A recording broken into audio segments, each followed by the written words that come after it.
अभी परसों जयपुर में धरना दिया। ये डबल इंजन की सरकार को जगाने का काम करने के लिए आपने देखा है कि जब से बीजेपी की सरकार भारत देश में बनी उस दिन से और आज दिन तक सिर्फ और सिर्फ विपक्ष को दबाने का काम किया। आज से पहले इतिहास में ऐसा कभी नहीं होता था। सदन के अंदर अगर विपक्ष बोलता तो वो देश के हित के लिए बोलता, देश की मांगों के लिए बोलता और उस पर अमल होता था। लेकिन अब देख रहे हैं कि राहुल गांधी जी जैसे ही उसमें सदन में बोलते हैं, संसद में, तो तुरंत ही उनके खिलाफ कोई ना कोई केस लगा दिया जाता है। अब जो नेशनल हेराल्ड जो अखबार था वो देश आज़ाद नहीं हुआ तब से चल रहा था। वो देश की हित की बात लिखता था, देश को स्वतंत्र कराने की बात लिखता था और उसमें कोई किसी का लेन देन नहीं है, किसी तरीके का भी नहीं है। और जिसमें राहुल जी और सोनिया जी को आप देख रहे हैं कि ईडी किस तरह से कार्रवाई कर रही है।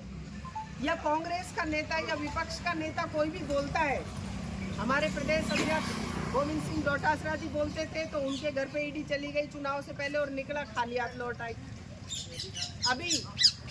अब प्रताप सिंह जी के घर चली गई।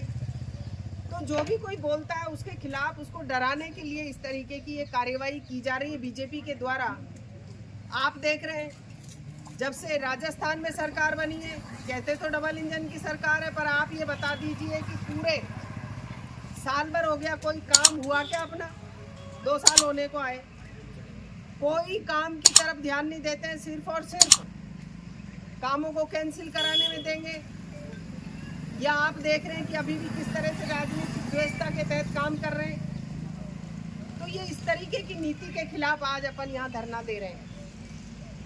और वो कौन सी पार्टी के खिलाफ? कहते हैं कि हम नया भारत बनाएंगे। अरे भारत तो बना बनाया है, जवाहरलाल नेहरू जी, इंदिरा जी, लाल बहादुर शास्त्री जी, इन्होंने बना दिया। भाई वोट डालने का युवाओं को अधिकार किसने दिया? कांग्रेस पार्टी ने।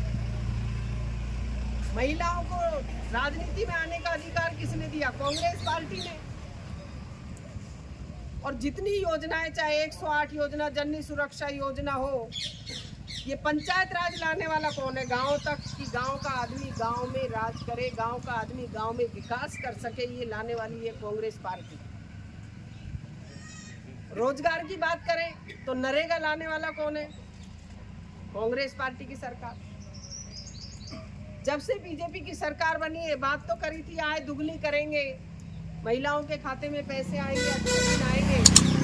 लेकिन आप बता दीजिए जो सिलेंडर 400 रुपये में आता था वो 1000 से ऊपर गया, डीजल पेट्रोल 50 में आता था वो 100 से ऊपर गया। महंगाई कितनी हो गई है, जीएसटी कितनी लगा दी गई है। तो आप सोचें कि इन सब चीज़ों को राजस्थान की सरकार ने पिछली ने महंगाई राहत कैंप लगा करके बिजली के बिल माफ़ किए गए, चिरंजीवी योजना लाए, ओल्ड पेंशन लाए। वो चिरंजीवी योजना कहाँ है? आज एक गांव के आदमी को, आम व्यक्ति को उसका फ़ायदा नहीं मिल रहा है। पेंशन योजना में बाधा डाल रहे, नए नए कानून लगा रहे। तो ये सरकार डबल इंजन की कहने को है, लेकिन सरकार फेल है। और इसी तरह से अगर देश का शीर्ष नेतृत्व इसी तरीके से विपक्ष को डराने धमकाने का काम करेगा। आपने देखा थोड़े दिन पहले हमारे विपक्ष के नेता सम्मानीय टीकाराम जूली जी जब मंदिर गए तो किस तरीके की हरकत कर रहे हैं ये बीजेपी के नेता। अरे रामायण लिखने वाला कौन था? वाल्मीकि जी। शबरी कौन थी?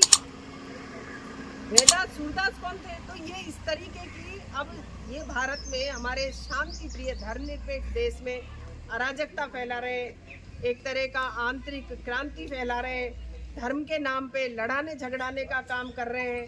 तो ये एक देश की जो नेता है और वो डराने के 2-3 नेता चलाते हैं सरकार को, और सिर्फ पैसे वालों का साथ देते, कुछ कंपनियों को लाभ पहुंचाने के लिए। आप बताइए कभी भी भारत सरकार ने या राजस्थान सरकार ने किसान की बात करी हो तो बताएं, एक दिन बात नहीं करी।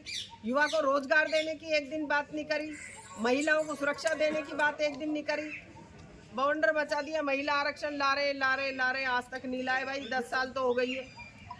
तो इस तरीके से नए नए कानून बना करके डराने और धमकाने का काम कर रहे हैं सोनिया गांधी जी को, राहुल गांधी जी को या हमारे कांग्रेस के नेताओं को। विपक्ष डरने वाला नहीं है। आज हमारा ब्लॉक पे धरना है, एक दिन देखना पूरे देश में इस भारत सरकार के खिलाफ आग लगेगी और एक दिन इस भारत सरकार की, बीजेपी की सरकार का सफाया हो जाएगा।